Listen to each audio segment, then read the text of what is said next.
নমস্কার বন্ধুরা, সুকন্যা হোম কিচেনে আপনাদের সকলকে স্বাগত। বাজারে কিনতে পাওয়া যায় প্যাকেটে আলুর চিপস, সেই রকমই একদম আলুর চিপস আপনাদের সঙ্গে শেয়ার করব। ভিডিওটা যদি ভালো লাগে তাহলে অবশ্যই আমার চ্যানেলটিকে সাবস্ক্রাইব করে আমার পাশে থাকবেন।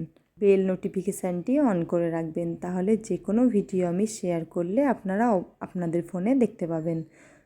তো দেখতে থাকুন আমি কিভাবে এই আলুর চিপস বানাচ্ছি।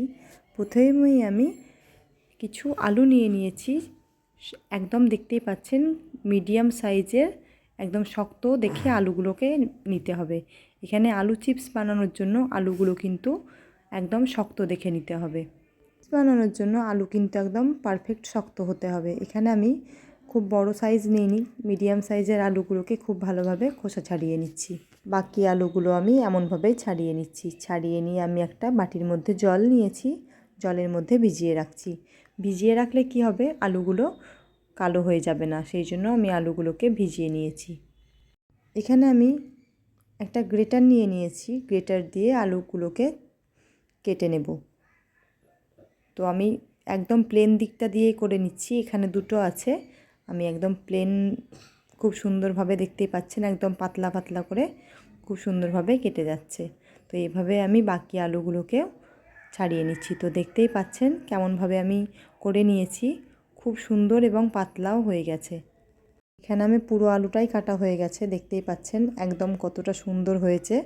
তো এই আলুগুলোকে আমি কিছুক্ষণ ভিজিয়ে নিচ্ছি। ভিজিয়ে নিয়ে এখানে দেখতেই পাচ্ছেন আমি একটা কিচেন টাওয়াল নিয়ে নিয়েছি। এখানে আমি টাওয়ালটা রেখে দিয়ে একে একে আলুগুলোকে পরপর সাজিয়ে নিচ্ছি। সাজিয়ে নিয়ে জলটা খুব ভালোভাবে মুছে নেব। এই আলুতে একটু জল থাকলে চলবে না, সেই জন্য আলুটাকে ওইভাবে বিছিয়ে দিয়েছি একে একে, দিয়ে একটা কিচেন টাওয়াল নিয়েছি, দিয়ে ওপর দিক থেকে হালকা হালকা করে জলটাকে মুছে নিচ্ছি। আপনারা চাইলে এখানে টিস্যু পেপারও ব্যবহার করতে পারেন। এটাকে মুছে নেওয়ার পর আপনারা চাইলে কিছুক্ষণ ফ্যানের তলাতেও রাখতে পারেন। তো দেখুন আলুগুলোর মধ্যে একটুও কোনো আর জল নেই। তো এটাকে আমি একটা বাটির মধ্যে তুলে নিচ্ছি। বাটির মধ্যে তুলে নিয়ে দেখুন কতটা সুন্দরভাবে শুকিয়ে গেছে। এবারে আমি চিপস বানানোর জন্য একদম কড়াইতে পরিমাণ মতন তেল দিয়ে নিচ্ছি। তেল দিয়ে নিয়ে তেলটা খুব ভালোভাবে গরম হয়ে গেছে, তখনই আমি আলুগুলোকে একে একে দিয়ে ভেজে নিচ্ছি। এই আলু চিপস ভাজার সময় গ্যাসের ফ্লেমটা একদম লোতে রেখে আলু চিপসগুলোকে উল্টে পাল্টে ভেজে নেব।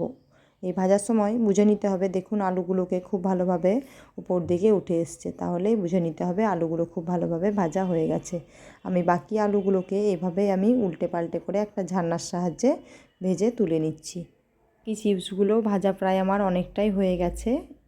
এবারে আমি বাকি চিপসগুলোকেও তুলে নিচ্ছি।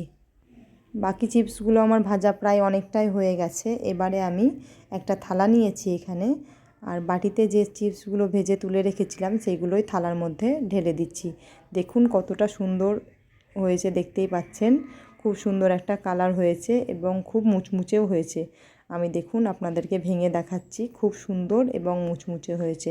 অবশ্যই একবার এইভাবে বাড়িতে বানাবেন। আলুর চিপস বানানোর জন্য একটা জিনিস খেয়াল রাখতে হবে, আলুগুলো যেন কাঁচা এবং শক্ত হয়, তাহলে একদম পারফেক্ট বানিয়ে নিতে পারবেন দোকানের মতন আলুর চিপস।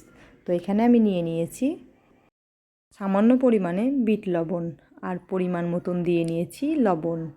এখানে আমি দিয়ে নিয়েছি লঙ্কার গুঁড়ো, এটা একদমই অপশনাল। এই আলুর চিপস যদি আপনারা স্টোর করে রাখতে চান তাহলে লবণটা আপনারা মেশাবেন না, যখন খাবেন তখনই মিশিয়ে নিতে হবে।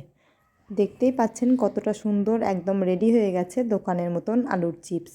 অবশ্যই একবার বাড়িতে বানানোর অনুরোধ রইল। ভিডিওটা যদি ভালো লাগে অবশ্যই লাইক কমেন্ট শেয়ার করে আমার পাশে থাকবেন, আর আমার চ্যানেলটিকে সাবস্ক্রাইব করে রাখবেন। দেখা হবে আবার নতুন কোনো ভিডিওতে, ততক্ষণে আপনারা সকলে ভালো থাকবেন, সুস্থ থাকবেন। ধন্যবাদ।